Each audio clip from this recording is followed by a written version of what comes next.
General Hospital spoilers for Wednesday, July 23 reveal that as the sun cast a golden hue over Port Charles, the wedding of Drew Kane and Willow Tate appeared to be the centerpiece of serenity and celebration.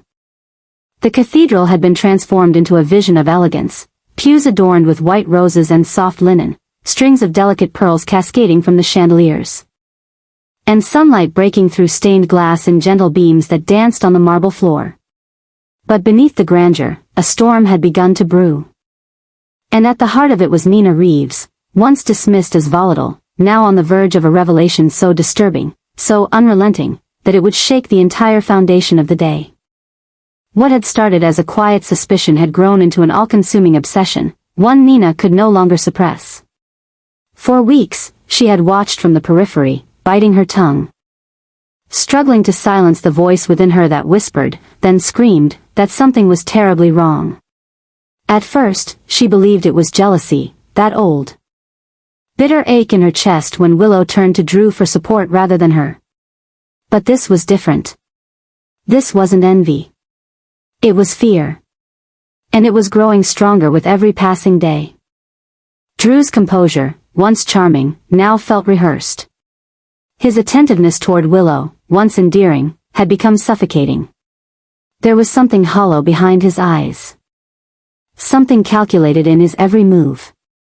He wasn't just loving Willow, he was absorbing her, controlling her, erasing pieces of who she once was. Nina had tried to brush it off. She had convinced herself that perhaps she was projecting, that her history with Willow clouded her perception. But then came the documents, buried in the digital corners of Drew's cloud storage. Found only because Nina had grown desperate enough to dig. Medical records, guardianship papers, transfers of assets, and subtle changes to Willow's medical treatment plans. She recognized signatures that weren't Willow's. Saw appointments Willow had never mentioned. Read messages between Drew and a woman named Jacinda, laced with references to behavioral compliance, emotional resetting, and ensuring continued dependency. Each file was another crack in the mask Drew had worn so perfectly. And each crack made Nina's obsession burn hotter. At first, she sought guidance. She approached Liesel Albrecht, not with a plan, but with fear trembling in her voice. She shared what she'd found and waited, expecting dismissal, even ridicule. But Liesel had listened, her face darkening with each new detail. She had seen this before, this methodical dismantling of a woman's agency, wrapped in a ribbon and sold as care. And she, too, had noticed the fading spark in Willow's eyes, the hesitations in her voice, the silences that used to be filled with warmth. Together, they saw what others refused to admit. Willow was not preparing for a wedding, she was walking into a prison, and the man holding the key was Drew. With that realization came a shift. Nina's obsession transformed from fear into purpose. She no longer cared about being seen as intrusive or unstable. She no longer cared about burning bridges. The adjustments she made in her own mind, once subtle, became seismic. She stopped doubting herself. She stopped playing nice. If no one else would stop this wedding, she would. If no one else could see the danger, she would rip away the veil and show them. She confronted Drew 2 days before the ceremony. It wasn't a conversation, it was an unraveling. She demanded answers, demanded truth. But Drew dismissed her with the same polished arrogance he had used for months. "You're seeing ghosts," he had said, voice calm, smile tight. But it was that very calm that shattered Nina's patience. She saw it for what it was, rehearsed manipulation. A performance tailored to deflect. And that's when she knew he wouldn't stop. He would follow through with the wedding. He would bury the evidence. He would tighten his grip on Willow until there was nothing left of the woman they once knew. That night, Nina and Liesel sat across from one another at a quiet cafe outside the city, not as gossips, but as conspirators. They outlined their plan not with rage, but with surgical precision. They would stop the wedding, not with violence, not with scandal, but with truth. And if truth brought chaos, so be it. They gathered more documents, cross-referenced timelines, and arranged for a secure video transmission that could not be intercepted or deleted. Willow, once informed, broke down in disbelief. But then, she recorded the video. In a single, gut-wrenching sitting, she detailed every moment that felt wrong, every time Drew had silenced her under the guise of love. It wasn't easy. But she did it. Because she knew she had to. On the morning of the wedding, as guests filled the cathedral and the orchestra played its opening notes, Drew stood alone at the altar. Dressed in the finest tailored suit, a smile rehearsed in the mirror for days. He looked the part of a groom, but every step he took felt to Nina like a march deeper into delusion. She watched from the back pew, her body rigid, palms damp, heart thudding with every tick of the clock. Liesl was beside her, whispering updates from the van parked outside. Confirming the feed was live, the video was cued. Every detail had been accounted for. There was no turning back. And then, as the moment arrived, and the guests turned to see the bride, there was no Willow. Instead, the screen flickered to life. At first, there was confusion. Some believed it was a tribute video. Others thought it a technical glitch. But as Willow's face appeared, solemn, composed, illuminated by the dim light of the cabin, gasps rippled through the room.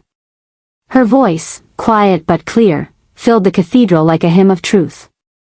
She spoke of manipulation. Of quiet control masked as protection. Of how she had lost herself in a love that never truly saw her. She described the sedatives, the surveillance. The twisted version of healing Drew had promised her. She didn't speak with rage. She spoke with liberation. And when the video ended, there was silence. Not stunned admiration. Not horror. Just stillness. The kind of stillness that comes when the truth is too heavy to deny. Curtis Ashford rose from his seat near the front, flanked by officers. In his hand was a warrant, the final stroke in a long investigation made possible by the materials Nina had handed over. As he approached the altar, Drew's facade shattered. His shoulders slumped. His breath caught. He was no longer a man on the verge of marriage. He was a man on the edge of collapse. Nina remained in her seat, breathing deeply, her fingers clenched around the hem of her dress. She felt no triumph, only gravity. Her obsession, this terrible, consuming storm, had not been madness. It had been instinct. A protective fury that refused to be silenced. She had disrupted everything.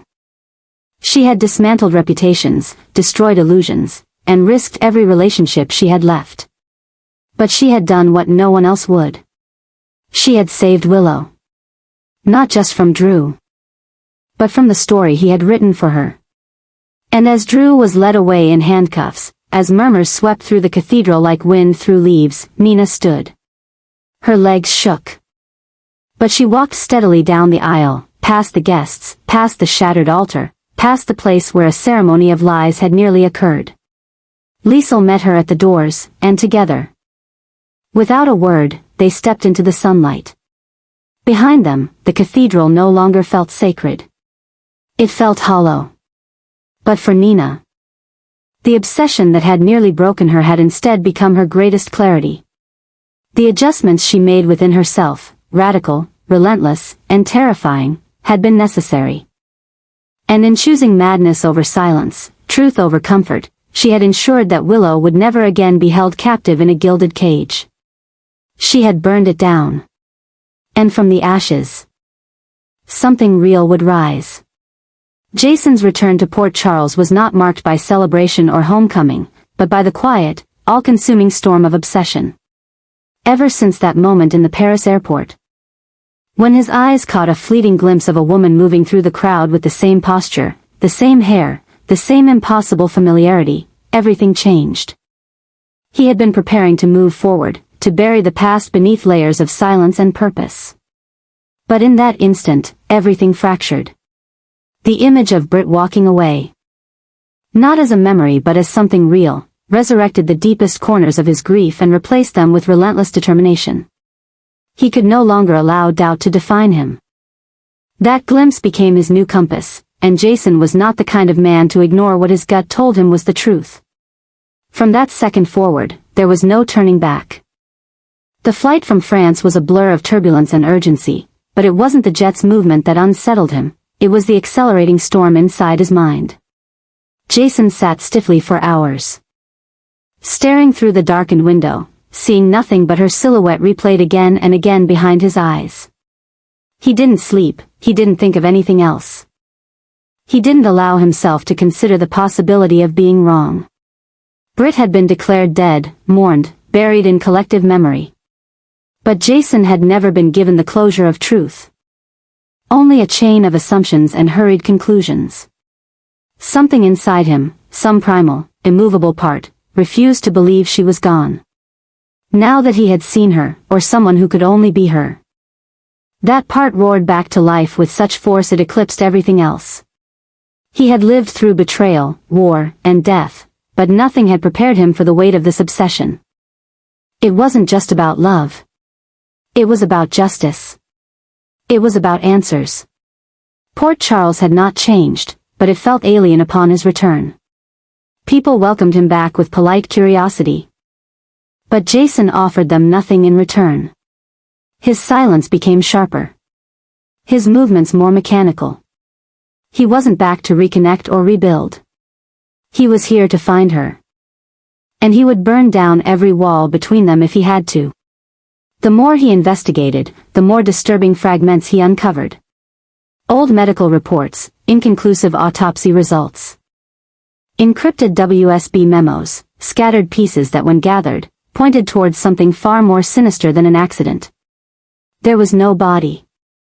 There had never been definitive proof. There had only been a narrative, crafted quickly, shut down quickly, buried quietly.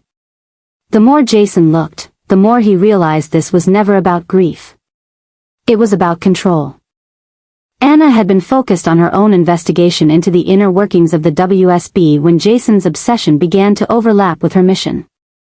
She had been observing a gradual shift in internal protocols, unexplained personnel reassignments, sudden terminations, files sealed under executive authority.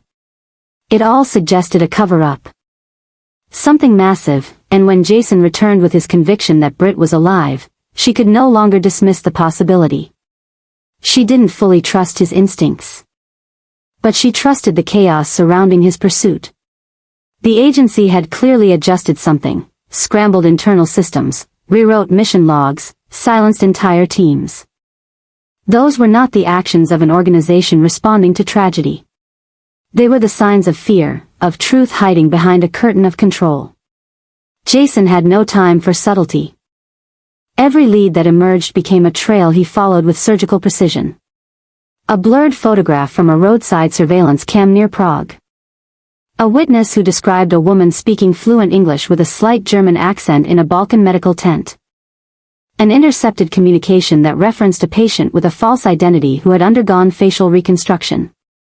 Each clue was a thread, fragile yet vital. And Jason collected them like lifelines. He moved through the shadows of Port Charles like a revenant, avoiding questions, ignoring calls, focused only on the next step. His obsession began to spill into everything, his tone, his sleep, his breath. He was no longer chasing Britt as a memory. He was chasing a truth that refused to be denied. Others began to notice. Sunny watched from a distance, recognizing that familiar rage buried under Jason's calm. Carly tried to understand, but the man who had returned was no longer hers to decipher. Spinelli grew increasingly worried, hacking into classified files at Jason's request, only to uncover more layers of corruption and lies. Sam, torn between past loyalty and present caution, attempted to offer insight but found herself shut out. This wasn't the Jason they knew. This was someone who had crossed into a new realm of devotion, one where nothing, not safety, not morality, not even self-preservation, mattered more than finding Britt. Anna uncovered a new thread just as Jason was preparing to follow another trail into northern Italy. A sealed file, long classified, dated shortly after Britt's presumed death, contained a redacted list of patients moved from an underground WSB medical facility. One name stood out, not Britt's. but her alias used years ago in an unsanctioned operation. The record confirmed that the woman had not died but had been extracted. Extracted. Not rescued. Not released. Removed. As if she had become too valuable, too informed, too dangerous. If Britt had been taken, it had not been out of compassion. It had been out of necessity. And that meant she was a prisoner. Not a casualty. Jason's obsession became prophecy. Every denial he had faced now dissolved under the flood of confirmation. He was right. She was alive. She had been hidden. And now, those responsible were doing everything to make sure she remained forgotten. The WSB had adjusted their narrative, altered files, reassigned agents, and when that didn't work, they erased identities. Britt had been a threat, not because of what she did, but because of what she knew. And Jason, relentless and unmoved, had become the only one willing to confront the machine that swallowed her whole. The consequences rippled fast. Port Charles became restless. Rumors surged. People who once considered Jason a hero now whispered about his state of mind. The authorities watched him more closely. Allies hesitated. But Jason didn't care. He had reached a point where fear no longer applied. His actions were no longer reckless. They were necessary. He would not stop. He would not sleep. He would not allow the world to lie to him again. If Britt was alive, she had to be found. And if she was dead, he had to know why the truth had been twisted into something else. Either way, he would expose the lie, confront the enemy, and reclaim what had been stolen from both of them. And so, as the sun dipped behind the hills of Port Charles, casting long shadows across the docks and alleyways, Jason stood beneath the weight of all he had lost and all he had vowed to recover. He stared out at the horizon, not as a man broken by grief, but as a man sharpened by it. The journey ahead would be perilous. It would demand everything he had left. But it didn't matter. Because this time, the obsession was not a burden. It was a mission. One that he would see through, no matter what it cost. And as the wind stirred the edges of his coat and the night deepened, Jason took his first step toward the next clue. Carrying with him a promise not to the world, but to Britt, that he would find her, and that this time, no one would silence the truth. Willow had always been perceived as quiet, gentle, and tragically resilient, traits that once made others trust her, support her, and protect her. But recently, there had been a shift, subtle at first, but increasingly impossible to ignore. The warmth in her voice had cooled. Her glances became more calculating, her silences longer and heavier. Those closest to her began to feel a strange undercurrent of unease whenever she entered the room, as though something invisible but dangerous had begun to inhabit her gaze. What once was sorrow now seemed sharpened into something else, something colder, something determined. And while few dared to name it aloud, one thing was becoming increasingly clear. Willow was not the same. At first, it was written off as grief, or perhaps residual trauma from her ordeal with Drew and the unraveling of their would-be marriage. But those explanations quickly fell apart as Willow began exhibiting new behaviors that weren't rooted in mourning, but in strategy. She wasn't withdrawing, she was watching. She wasn't shutting down, she was preparing.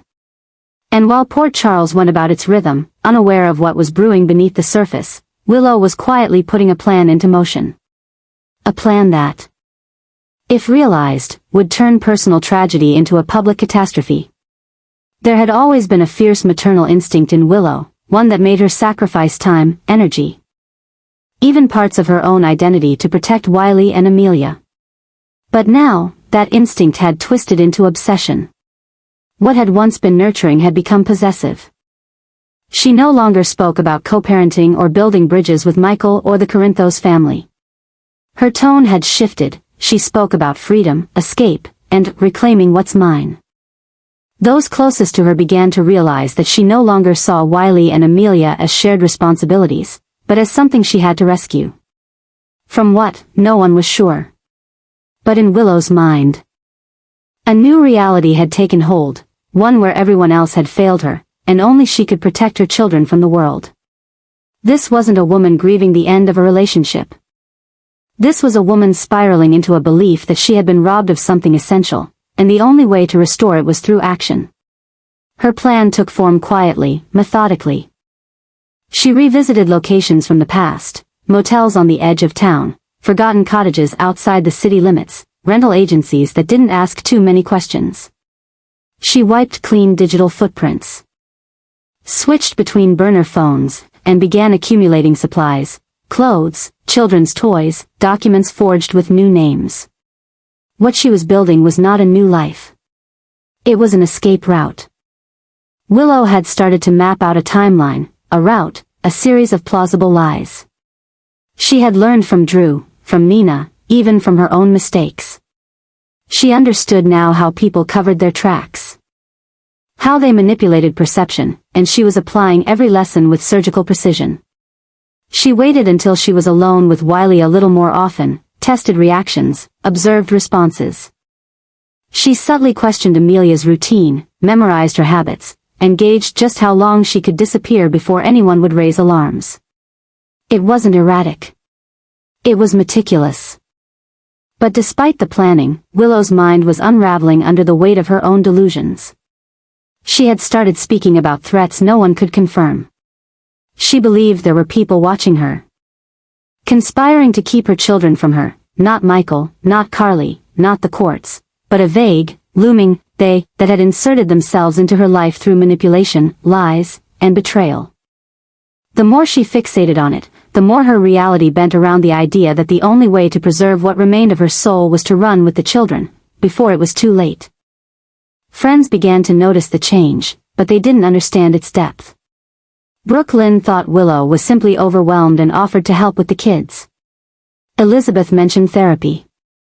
Sasha gave her space, thinking she needed time. But no one truly saw the scope of what was happening. No one saw the suitcase hidden behind Willow's dresser, already packed. No one knew she had booked one-way tickets to 3 different cities under 3 different names. No one realized that every conversation she had was being stored in her mind, filtered for weakness, for opportunities.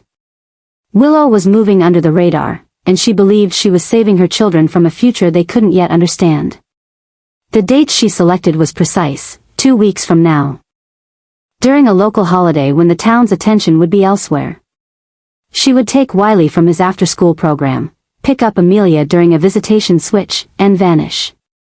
No goodbyes. No messages. Only silence. In her mind, it would be clean, fast, and justified. In her heart, she believed she was protecting them. But in truth, Willow had begun to cross a line from protective mother to dangerous actor in a tragedy of her own making. This was not just a deviation from the woman everyone once knew. It was a transformation. A once soft heart now hardened by betrayal, grief, and the slow corrosion of reality. The town of Port Charles had seen its share of chaos. But nothing could prepare them for what would unfold if Willow's plan came to fruition. It wasn't simply a kidnapping. It was the eruption of a long-dormant storm that had been building quietly behind her eyes. And when it finally struck, it wouldn't just shatter the lives of those closest to her, it would tear apart the very concept of who Willow once was. Because once she ran, there would be no coming back. And what she left behind would be more than just broken relationships. It would be a community reckoning with the fact that they had missed all the signs. As whispers of Brit's possible return spread through Port Charles, Dante and Lulu grew increasingly alarmed. What began as rumor quickly escalated into a chilling realization. Brit's reappearance wasn't random, it was connected to buried truths about Rocco. Subtle changes in official records, redacted WSB files, and resurfaced medical data hinted that Rocco's origins might have been altered, and Brit had played a deeper role than anyone admitted. Dante discovered encrypted memos referencing retention protocol, R, with phrases like maternal misattribution and biological lineage management. The R wasn't a code, it was Rocco. Brit's return had triggered something dormant. Lulu, too, began to see patterns, unresponsive officials, evasive doctors, Strange behavior from Rocco's school. Their lives were being watched. Their steps followed. Each new discovery placed their family under growing threat. Rocco, innocent and unaware, was caught in the middle of a secretive operation tied to WSB research. And now those buried secrets were clawing back. Britt's reappearance had reopened a past that was never truly gone. Dante and Lulu weren't just parents anymore, they were protectors standing against a storm they didn't fully understand, but knew was closing in fast.